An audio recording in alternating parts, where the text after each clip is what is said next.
ದೇವರ ಪರಿಶುದ್ಧವಾದ ನಾಮಕ್ಕೆ ಸ್ತೋತ್ರವಾಗಲಿ. ನಿಮ್ಮೆಲ್ಲರೂ ಕೂಡ ಕರ್ತನಾದಂಥ ಯೇಸು ಕ್ರಿಸ್ತನ ನಾಮದಲ್ಲಿ ವಂದನೆಗಳು ಪ್ರೇರೆ. ಇವತ್ತು ಮನುಷ್ಯನು ಪ್ರಪಂಚದಲ್ಲಿ ತಾನು ಸಂಪಾದಿಸಿದಂಥ ಹಣ, ಆಸ್ತಿ, ಐಶ್ವರ್ಯ, ಬೆಳ್ಳಿ, ಬಂಗಾರ, ವಜ್ರ, ವೈಡೂರ್ಯ, ಹೊಲ, ಗದ್ದೆ, ಹೀಗೆ ಹಲವಾರು ವಿಷಯಗಳಲ್ಲಿ ಹಲವಾರು ಆಲೋಚನೆಯುಳ್ಳವನಾಗಿ ತಾನು ಸಂಪಾದಿಸಿಕೊಂಡಂಥವುಗಳನ್ನು, ತಾನು ಕೂಡಿಟ್ಟಂಥವುಗಳನ್ನು ಕಾಪಾಡಿಕೊಳ್ಳುವುದಕ್ಕಾಗಿ ಮುಂದಾಗುವಂಥವನಾಗಿದ್ದಾನೆ. ಆದರೆ ಒಬ್ಬ ವ್ಯಕ್ತಿ ದೇವರಿಂದ ರಕ್ಷಿಸಲ್ಪಟ್ಟಾಗ ಯಾವ ವಿಷಯಗಳಲ್ಲಿ ತನ್ನನ್ನು ತಾನು ಕಾಪಾಡಿಕೊಳ್ಳಬೇಕೆಂಬುದಾಗಿ ನಾವು ಸತ್ಯವೇದ ನಾವು ನೋಡುವುದಾದರೆ, ಮೊದಲನೇದಾಗಿ ಧರ್ಮೋಪದೇಶ ಕಂಡ 4ನೇ ಅಧ್ಯಾಯ 15ನೇ ವಚನದಲ್ಲಿ ಮೋಶೆ ಇಸ್ರಾಯೇಲರಿಗೆ ಹೇಳುವಂಥ ಮಾತು ಪ್ರೇರೆ, ನೀವು ನಿಮ್ಮ ಮನಸ್ಸುಗಳನ್ನು ಬಹು ಜಾಗೃತಿ ಉಳ್ಳವರಾಗಿ ಕಾಪಾಡಿಕೊಳ್ಳುವಂಥವರಾಗಿರಬೇಕೆಂಬುದಾಗಿ. ಹೊರೆಬೇರಿನಲ್ಲಿ ದೇವರು ನಿಮ್ಮೊಟ್ಟಿಗೆ ಮಾತನಾಡಿದಾಗ ಆತನು ಯಾವುದೇ ಆಕಾರದಲ್ಲಿ ನಿಮಗೆ ಕಾಣಿಸಿಕೊಂಡಿಲ್ಲ. ಆದ್ದರಿಂದ ನೀವು ಭೂಲೋಕದಲ್ಲಿ ಯಾವುದೇ ರೂಪವನ್ನು ಮಾಡಿಕೊಂಡು ದೇವರನ್ನು ಆರಾಧಿಸದಂತೆ, ವಿಗ್ರಹ ಆರಾಧನೆಗಳಿಗೆ ತಿರುಗದಂತೆ ನಿಮ್ಮ ಮನಸ್ಸುಗಳನ್ನು ಕಾಪಾಡಿಕೊಳ್ಳಿರೆಂಬುದಾಗಿ ಮೋಶೆ ಇಸ್ರಾಯೇಲರಿಗೆ ಹೇಳುವಂಥವನಾಗಿದ್ದಾನೆ ಪ್ರೇರೆ. ನಾವುಗಳು ಕೂಡ ಪೂರ್ವದಲ್ಲಿ ನಿಜ ದೇವರನ್ನು ಅರಿಯದೆ ವಿಗ್ರಹ ಆರಾಧನೆಯಲ್ಲಿ ಮುಳುಗಿದಂಥವರು, ವಿಗ್ರಹ ಆರಾಧನೆ ಮಾಡಿದಂಥವರು. ಆದರೆ ಈಗ ನಿಜ ದೇವರನ್ನು ನಾವು ಕಂಡುಕೊಂಡಿದ್ದೇವೆ.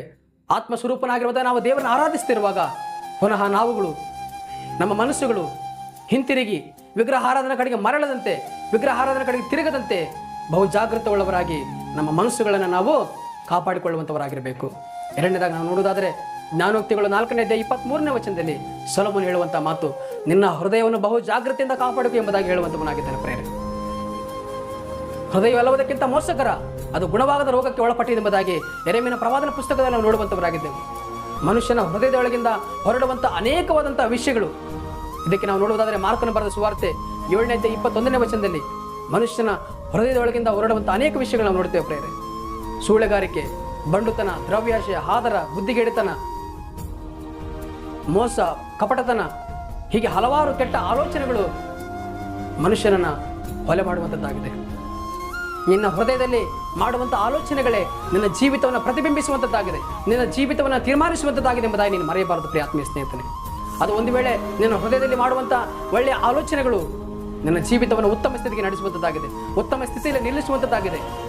ನಿನ್ನ ಜೀವಿತದಲ್ಲಿ ನೀನು ಮಾಡುವಂಥ ಕೆಟ್ಟ ಆಲೋಚನೆಗಳು ನಿನ್ನ ಜೀವಿತವನ್ನು ತಲೆ ಕೆಳಗಾಗಿ ಮಾಡುವಂಥದ್ದಾಗಿದೆ. ನಿನ್ನ ಹೃದಯವು ವಕ್ರ ಮಾರ್ಗದ ಕಡೆಗೆ ತಿರುಗದಂತೆ, ನಿನ್ನ ಹೃದಯವು ಕೆಟ್ಟ ಆಲೋಚನೆಗಳ ಕಡೆಗೆ ತಿರುಗದಂತೆ ಬಹು ಜಾಗೃತಿಯಿಂದ ಕಾಪಾಡಿಕೊ.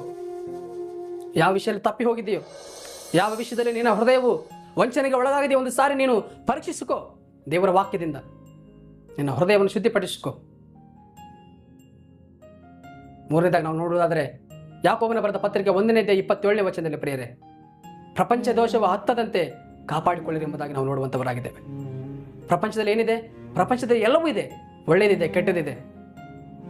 ಆದರೆ ಯೇಸು ಕ್ರಿಸ್ತನ ರಕ್ತದಲ್ಲಿ ತೊಳೆಯಲ್ಪಟ್ಟಂಥ ನಾವುಗಳು ಈ ಲೋಕದಲ್ಲಿ ಜೀವಿಸುತ್ತಿರುವಾಗ ಈ ಲೋಕದಲ್ಲಿರುವಂಥ ಶರೀರದಾಶೆ, ನೇತ್ರಾಶೆ, ಬದುಕು, ಬಾಳಿನ ಡಂಬ ಇವ್ಯಾವುಗಳು ಕೂಡ ನಮ್ಮ ಜೀವಿತದಲ್ಲಿ ಇಹಲೋಕ ಮಾಲಿನ್ಯವನ್ನು ನಮ್ಮ ದೇಹಕ್ಕೆ, ನಮ್ಮ ಜೀವಿತದಲ್ಲಿ ಹತ್ತಿಸಿಕೊಳ್ಳದಂತೆ ಪರಿಶುದ್ಧರಾಗಿ ಜೀವಿಸುವುದಕ್ಕಾಗಿ ಕರೆಯಲ್ಪಟ್ಟದ ನಾವುಗಳು ದೇವರಿಗಾಗಿ ಪರಿಶುದ್ಧವಾಗಿ ನಾವು ಜೀವಿಸುವಂಥವರಾಗಿರಬೇಕು. ಆತನು ಬರುವವರೆಗೂ, ನಾವು ಸಾಯುವವರೆಗೂ ಆತನಿಗಾಗಿ ಪರಿಶುದ್ಧವಾಗಿ ನಾವು ನಿಲ್ಲಬೇಕು ಎಂಬ ತೀರ್ಮಾನವನ್ನು ತೆಗೆದುಕೊಂಡವರಾಗಿ ನಾವು ದೃಢ ಸಂಕಲ್ಪದಿಂದ ದೇವರಿಗಾಗಿ ನಾವು ಜೀವಿಸುವಂಥವರಾಗಿರಬೇಕು ಪ್ರಿಯ ಸ್ನೇಹಿತರೆ. ಒಂದು ದಿನ ಕಾಡಲ್ಲಿ ಒಬ್ಬ ಬೇಟೆಗಾರನ ಮೊಲಗಳನ್ನು ಬೇಟೆಯಾಡಲಿಕ್ಕೆ ಬರ್ತಾನೆ ಪ್ರೇರೆ.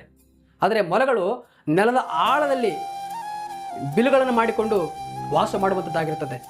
ಆದರೆ ಒಂದು ದಿನ ಬೇಟೆಗಾರನು ಆ ಮೊಲಗಳನ್ನು ಹಿಡಿಯುವುದಕ್ಕಾಗಿ ಆ ಬಿಲಗಳ ಸುತ್ತಲೂ ಮಣ್ಣನ್ನು ಎರಚಿ ಆತನು ಕಾದುಕೊಂಡು ಅವುಗಳನ್ನು ಹಿಡಿಯಬೇಕೆಂಬುದಾಗಿ ತೀರ್ಮಾನಿಸಿದಾಗ ಆ ಮೊಲವಂತೆ ಸಾಯುವುದಕ್ಕಾದರೂ ತೀರ್ಮಾನಿಸಿದ ಹೊರತಾಗಿ ಆ ಕೆಸರನ್ನು, ಆ ಮಣ್ಣನ್ನು ತನ್ನ ದೇಹಕ್ಕೆ ಹತ್ತಿಸಿಕೊಳ್ಳದಂತೆ ಪರಿಶುದ್ಧವಾಗಿ ಜೀವಿಸುತ್ತಂತೆ.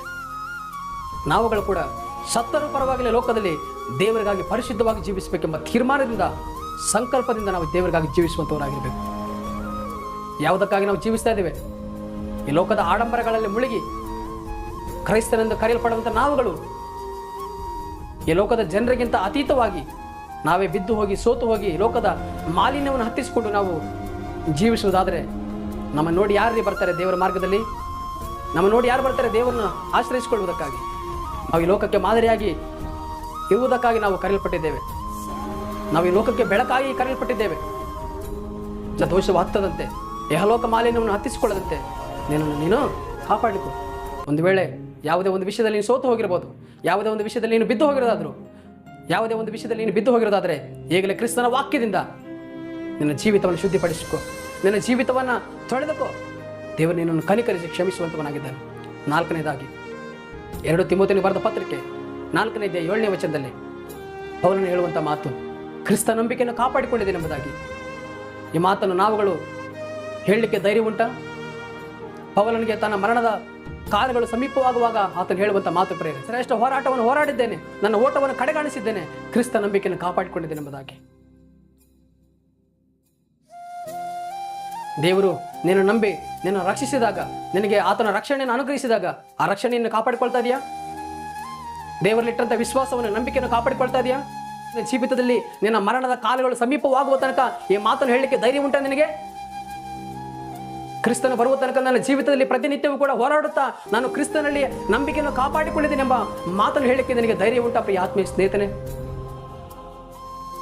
ಒಂದು ಸಾರಿ ನಿಮ್ಮನ್ನು ನೀವು ಪರೀಕ್ಷಿಸಿಕೊಳ್ಳ್ರಿ. ಕ್ರಿಸ್ತನ ವಾಕ್ಯದಲ್ಲಿ ಬೇರೂರಿ ಆತನು ಬರುವ ತನಕ ಆತನು ನಿಮಗೆ ಅನುಗ್ರಹಿಸಲ್ಪಟ್ಟಂತ ರಕ್ಷಣೆಯನ್ನು ಕಾಪಾಡಿಕೊಳ್ಳ್ರಿ. ಕ್ರಿಸ್ತ ನಂಬಿಕೆಯನ್ನು ಕಾಪಾಡಿಕೊಳ್ಳ್ರಿ. ಆತನಲ್ಲಿಟ್ಟಂತ ನಂಬಿಕೆ ವಿಶ್ವಾಸವನ್ನು ಕಾಪಾಡಿಕೊಳ್ಳ್ರಿ. ಮೋಸ ಹೋಗ್ಬೇಡ್ರಿ. ಪೌಲನು 2 ಕೊರಿಂಥದವರಿಗೆ ಬರೆದ ಪತ್ರಿಕೆ 13ನೇ ಅಧ್ಯಾಯ 5ನೇ ವಚನದಲ್ಲಿ ಹೇಳುವಂಥ ಮಾತು, ನೀವು ಕ್ರಿಸ್ತ ನಂಬಿಕೆಯಲ್ಲಿ ಇದ್ದೀರೋ ಇಲ್ಲವೆಂದು ನಿಮ್ಮನ್ನು ನೀವೇ ಪರೀಕ್ಷಿಸಿಕೊಳ್ಳಿ ಎಂಬುದಾಗಿ. ಹೆಸರಿಗೆ ಮಾತ್ರವೇ ಕ್ರೈಸ್ತನು, ಆದರೆ ದೇವರಿಗೆ ಇಷ್ಟಾನುಸಾರವಾದ ಜೀವಿತವಿಲ್ಲ. ದೇವರಿಗೆ ಇಷ್ಟಾನುಸಾರವಾದಂಥ ಬದುಕು ನಮ್ಮ ಜೀವಿತಗಳೆಲ್ಲ. ದೇವರು ದುಃಖ ಪಡುವಂಥವನಾಗಿದ್ದಾನೆ, ದೇವರು ವ್ಯಥ ಪಡುವಂಥವನಾಗಿದ್ದಾನೆ. ನಿನ್ನ ವಿಷಯದಲ್ಲಿ ಒಂದು ಸಾರಿ ಆಲೋಚನೆ ಮಾಡು. ಈಗಲೇ ದೇವರ ಬಳಿಗೆ ಬಾ. ಕ್ರಿಸ್ತನ ವಾಕ್ಯದಿಂದ ನಿನ್ನ ಜೀವಿತವನ್ನು ಶುದ್ಧಿಪಡಿಸಿಕೊ. ಯಾವ ವಿಷಯದಲ್ಲಿ ಸೋತು ಹೋಗಿದೆಯೋ, ಯಾವ ಬಲಹೀನತೆಗಳಲ್ಲಿ ನೀನು ಬಂಧಿಸಲ್ಪಟ್ಟಿದೆಯೋ ಅವುಗಳನ್ನು ಬಿಡುಗಡೆ ಹೊಂದಲು ಕ್ರಿಸ್ತನು ನಿನಗೆ ಕೃಪೆ ತೋರುವಂಥವನಾಗಿದ್ದಾನೆ. ಕ್ರಿಸ್ತನು ನಿನ್ನನ್ನು ಕನಿಕರಿಸುವಂಥವನಾಗಿದ್ದಾನೆ. ಈಗಲೇ ಮನಸ್ಸು ಮಾಡು, ದೇವರ ಬಳಿಗೆ ಬಾ. ದೇವರು ನಿಮ್ಮನ್ನು ಆಶೀರ್ವದಿಸಲಿ. ಆಮೇನ್.